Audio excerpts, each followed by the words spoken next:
I am what I am. I am my own special creation. So come take a look. Give me the hook or the ovation. It's my world that I want to have a little pride in. My world, and it's not a place I have to hide in. Life's not worth a damn till you can say, I am what I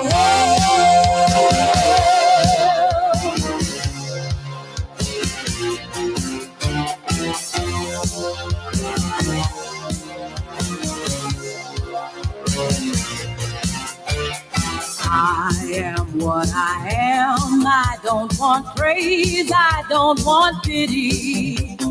I bang my own drum, some think it's noise, I think it's pretty. And so what if I love each sparkle and each bangle? Why not try to see things from a different angle?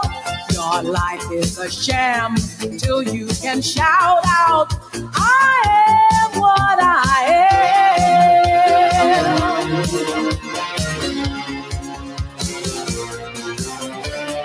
I am what I am, and what I am needs no excuses. I deal my own deck, sometimes the ace, sometimes the deuces. It's one life and there's no return and no deposit. One life, so it's time to open up your closet. Life's not worth a damn till you can shout out, I am what I am.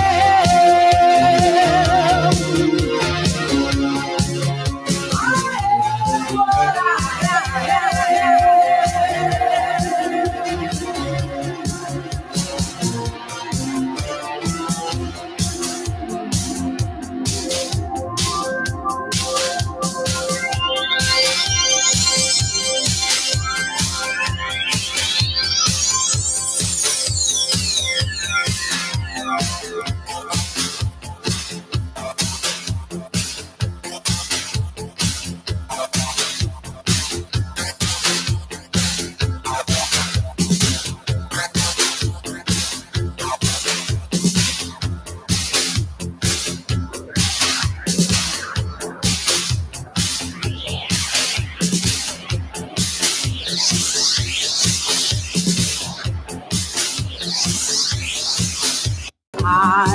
what I am, and what I am needs no excuses. I deal my own deck, sometimes the ace, sometimes the deuces. It's one life and there's no return and no deposit. One life, so it's time to open up your closet. Life's not worth a damn till you can shout out, I am what I am.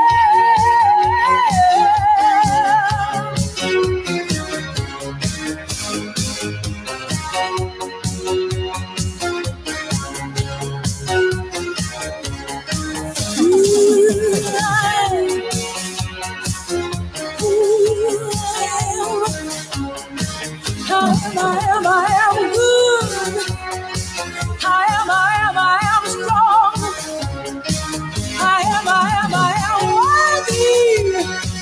I belong.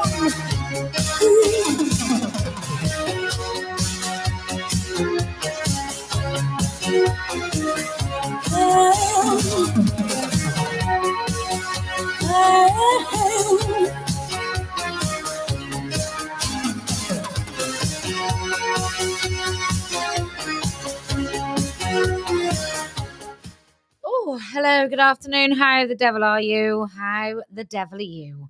I'm pretty good myself. Thanks very much. A bit tired. It's very tiring staying up to watch a bunch of people in a federal court call me a Nazi. I'm not saying they actually have done that. I think these days you can just make stuff up and say it, and nobody gets held accountable for it. No one's responsible. You can pretty much in Australia you can just say what the hell you like. and nothing happened. So that's great, isn't it? Absolutely great.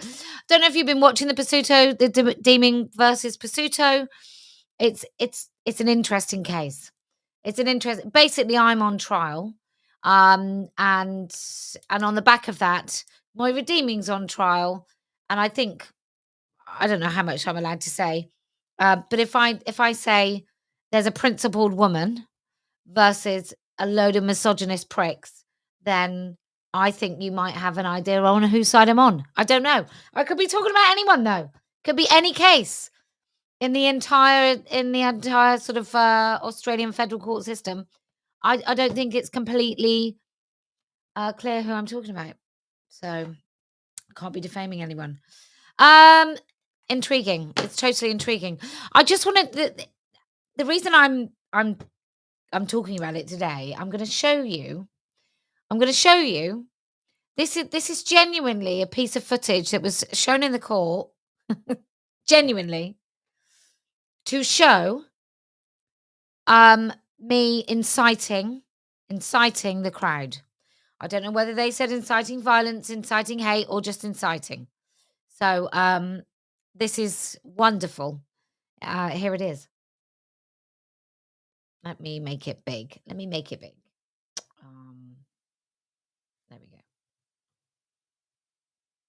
Actually, I might just go up there just to say hello, boys. What a woman is? Right here. An adult female human being. That's true. Apparently it's also offensive to them. Yeah. I'm going to go up and just give a few curtsies and bows to the fans. For the boys that have come out.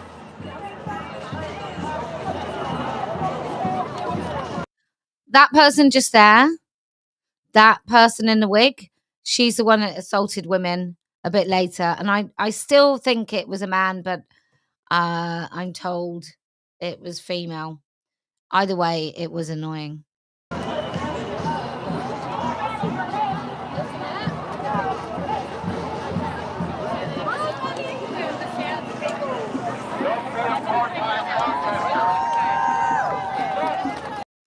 Thought we were a bit closer to that. One sec.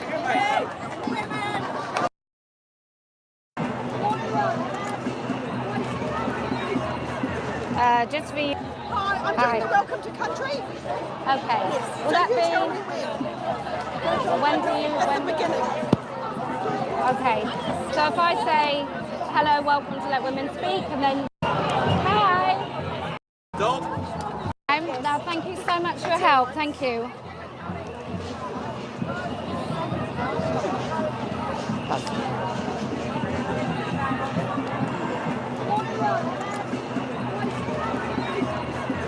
Big.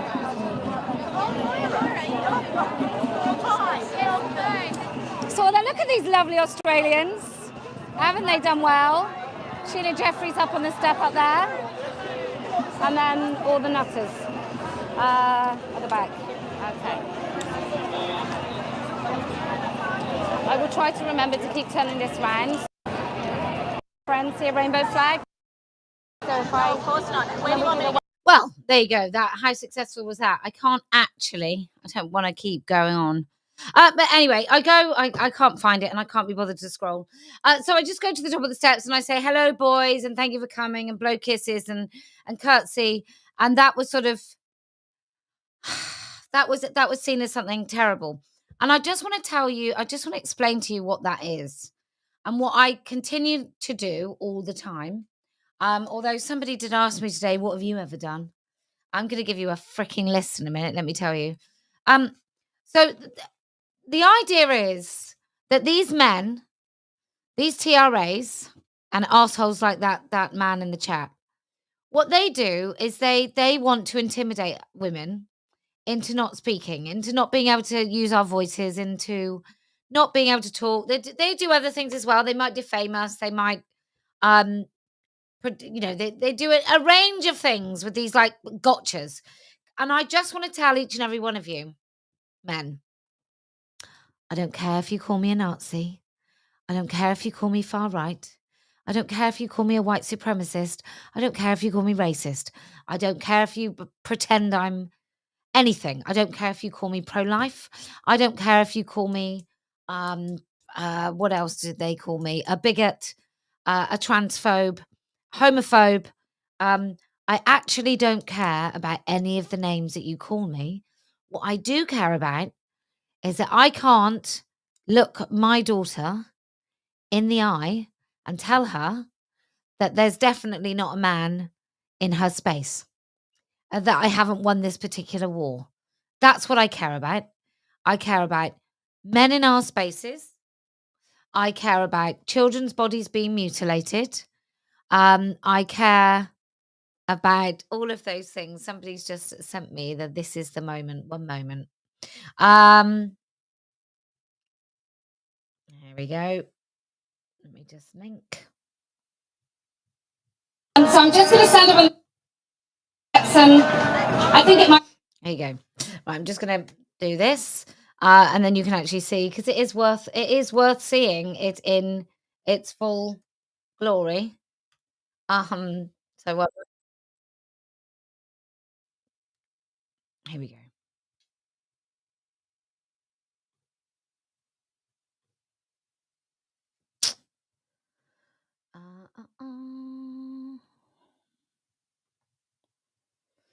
So just to remind you, this was used in the court to prove that I was inciting and antagonizing the crowd. I can't remember the specific words because it's about 3:00 in the morning, where they were talking about me, and just to prove what a terrible person I am. That I would dare to do this, and I would dare to say to those people opposite who'd come out to try and intimidate us, and we had to leave early because they were punching horses, and the police claimed that the police were under attack, and could we help the police out by finishing early because they were fearing for their own personnel safety, right? And so that's what happened, and this is the moment that was used in the court. I think it might make them annoyed, but it's all good fun. So just one moment.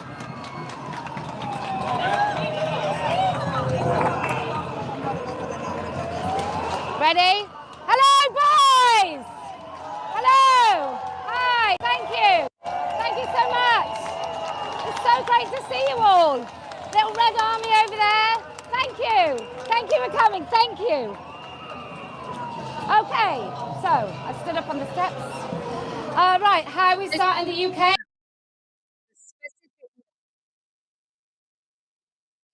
And also the song that I sing at the beginning of all of these events. That was sort of, that I don't take it seriously. Not that I was being defiant. Not that I won't let these men dictate what we do and do not say. No, no, no. It was used to, like, this uppity woman.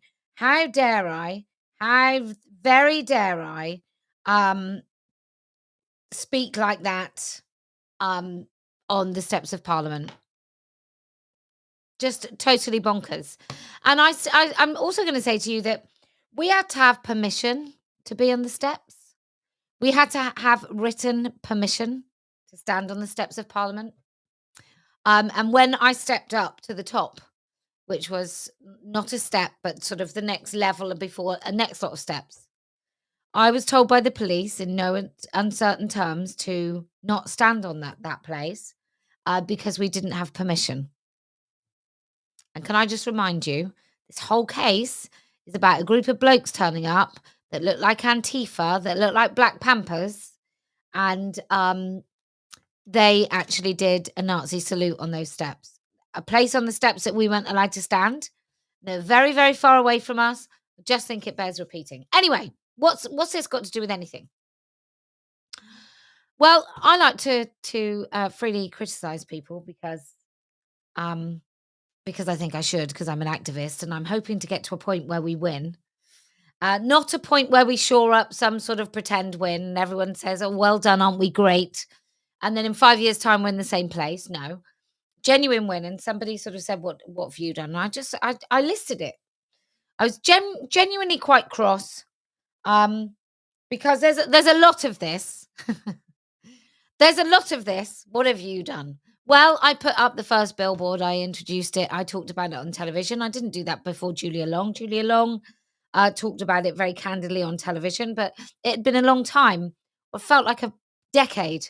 And Julia, since Julia spoke with Jack Monroe, and I said that I don't think trans women are women, right? I said that in 2018. I put this billboard up. I thought it was going to change the whole conversation and everything was over. And then what have I done? Then I also organised a talk at the House of Lords with Lewis Mooney, and amazing people like Sue and Marcus Evans came. Dr. David Bell was there, Stephanie Davis-Arai, Michael Laidlow from the United States, who's an endocrinologist. There was a parents group there, and Dr. Richard Bing. And because of that meeting, loads and loads of other shoots came from that meeting. So it might be doctors talking to behind the scenes. At Downing Street, it might be the first case. Kira Bell spotted the billboard and decided to detransition. And then she took over the Evans case, which was Evans versus the Tavistock. Evans and Mrs. A, against the Tavistock. And that was because at that House of Lords meeting, Sue and Marcus Evans met Paul Conraith. So what have I done? I've done a lot. Because of the Kira Bell case, the Tavistock had an investigation. They also talked about puberty blockers. We really did start the conversations there. And obviously we assisted the roads in Downing Street. Then what else have I done? Well, because I talk like this quite frequently and have been doing so since 2018, more and more women feel that they can speak also, because I speak for myself, and I hope I encourage you to speak for yourself. And I know, and I get many, many letters to say it, that people do feel like they feel they can speak because I speak. Now, why am I telling you this? It's not just to give you a rap sheet, I think they call it, a full list countdown of the things that I do, but sometimes I think it bears repeating that I've done this all over the world, that I've changed some of the most influential female journalists and otherwise to change their minds on pronouns and how they speak about this issue. And actually not just female journalists, but lots of journalists. And then we get so far. And Let Women Speak is about raising the alarm, but what is going to create the real change? How are we going to tell our daughters, how are we going to look them in the eyes, and we're going to say to them that absolutely 100%, we have worked our damnedest. We have a clear focus. And because of that clear focus, we have evicted those men, and the permission for those men, we've got them out of changing rooms. They're no longer in there. They're not permitted to go in there. And it's not because we've done something like clarifying the law. It's because we have actually insisted that that social contract that was broken is back in place. We are going to ensure that if you take your child to school and there is a man in fetish gear, whether it's a pup suit or a dress, I don't care, that he's not going to feel comfortable. He's not going to feel able at all to do that. Now, how are we going to do that, you say? Well, Party of Women. We know that it needs a political structure, that our activism only goes too far, and then the next step is politics. And I don't want it to be the case, and I'm sure you don't want it to be the case, but it is the case. I had a meeting with the Electoral Commission today. And because trans activists reported my stickers, which I got made in April before there was any election period, and there's a rule with the Electoral Commission that any printed materials for election have to have an imprint on them. Now, obviously, stickers that I printed back in April, March, they don't have. They were to fundraise for the party. They don't have an imprint on them because they weren't printed for election. And when I got contacted about them, because TRAs report me all the time, I just have to have the cleanest hands possible. But when the TRAs reported me to the Electoral Commission, I had a look at the Conservative website, the Labour Party website, and unless something was specifically for a campaign or the specific election, they didn't have imprints. But apparently I have to have an imprint on everything. even though most MPs don't have a digital imprint on their Twitter bio. But I've got to. I mean, this is the kind of this is the shit, quite frankly, that I have to put up with on a daily basis. And we don't have a large team here, and it's me. The buck stops with me. Responsibility is mine. The responsibility for the safety of other women helping out was my responsibility. I'm my responsibility. I'm my children's responsibility. It's on some days it's quite galling, depressing, in fact, that why am I doing any of this? Why did I start a political party? Why? Why in God's name did I do that? Because I'm not going to form a committee so we can spend the next 7 years pontificating over how we're going to make sure that only legal women are allowed to teach in schools. I couldn't give a shit what status somebody has. I want to repeal it all anyway. But I don't care how well-meaning somebody is wearing a dress. I just don't want that man in my space. I don't want that man in front of my daughter. I don't want that man being a chaperone in a hospital. I just don't want that man anywhere near anything that I do that's supposed to be female only. I don't want to have to indulge in his fetish. I'm not interested in any of that. I want to be able to speak about it. And I know that I've created the space sometimes for other people to speak. Right? But I want all women to be able to feel comfortable in being able to speak about any of this at any of the time. Anytime they choose. I know that the unions, I mean, Jesus, I don't know why any of you are still members of them, but I know like Unite and other unions are so misogynist. It's oozing out of every pore and they couldn't care less about women and they won't help you. If something happens to you, I know this. I know that millions of pounds have been raised to help a certain echelon of women. And actually, it doesn't filter down. And I know we're supposed to think that it does, but it doesn't. I'm still grateful that they've done it. It's just a lot of money. So I know these things. And I just think, I often say to any of you, if not you, then who? And then sometimes I think, well, if not me, then who? If I don't do this, if I don't raise the alarm, if I don't start this political party, if I don't talk candidly to you, if I don't encourage you to speak for yourself, who else is there? Seriously. Like, who else is there? No one is the answer. There is no one else. That's why I have a name in other countries, because there's no one else. Not saying there's not women that do great things. There are plenty of women who do some incredible things, fantastic things. Many things I wouldn't do. I don't want to do. I just don't have the patience to try and gently coerce people into not letting men in my space. I just want them out. Anyway, so we done this political party. And it's hard work.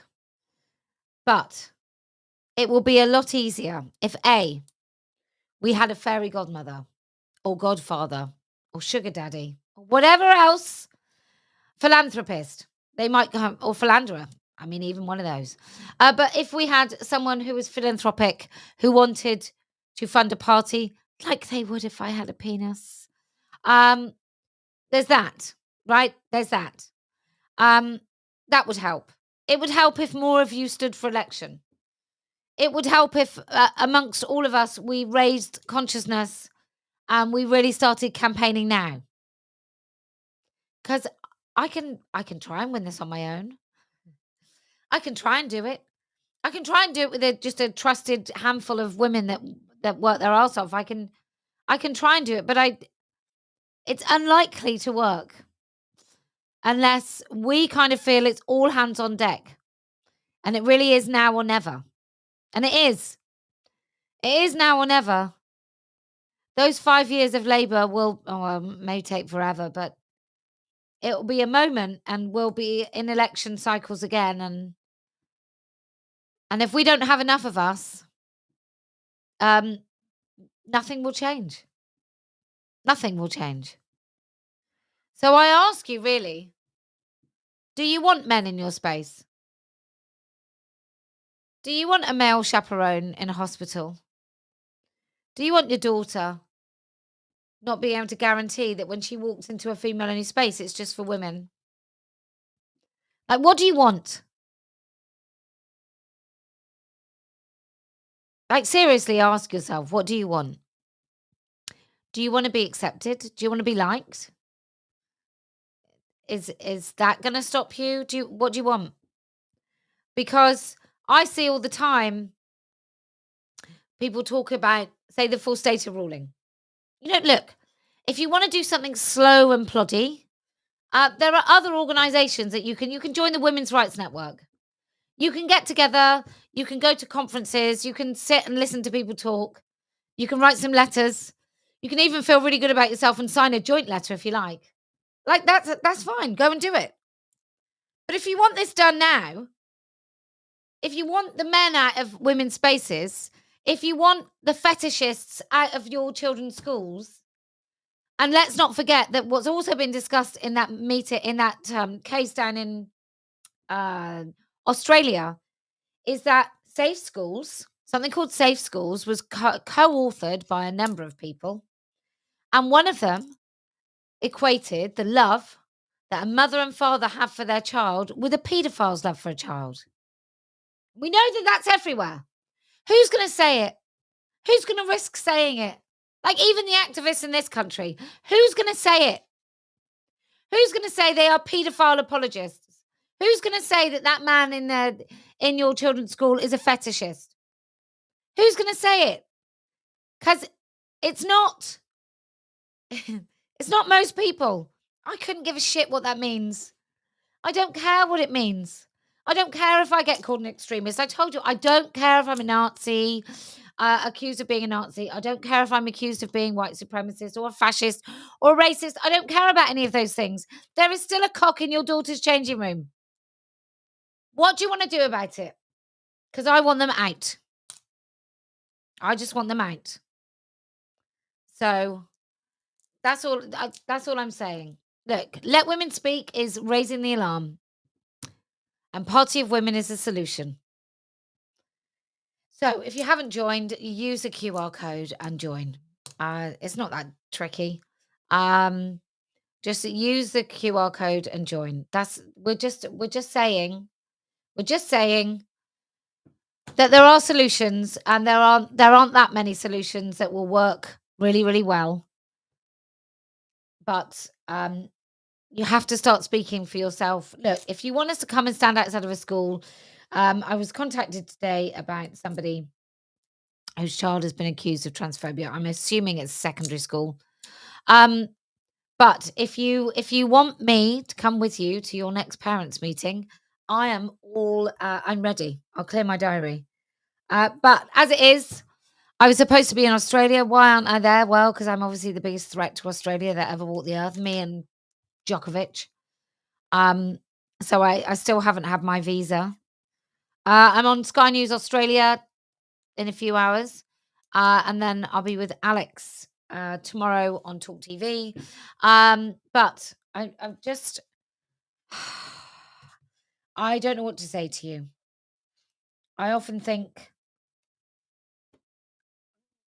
there's a reason. There's a reason that this thing mattered to me, and that I started doing it. And it's because when it comes to being able to just plainly speak in a way that makes sense to most people, I guess that's my forte. So if you can damn the consequences and just speak the truth, like the truth as you see it, the truth, right? Whatever it is that you want to say, if you can actually say those words, then I promise we will win. If you can join Party of Women, and if you can't join, if you live abroad, actually, no, not if you live abroad, but if you can't join, maybe you can donate. If you're in the UK, and if you want to donate to Let Women Speak, you can donate there too. But if you can make us Party of Women a force to be reckoned with, then I promise we will win. And do you know why else we're going to win? Well, because I never lose.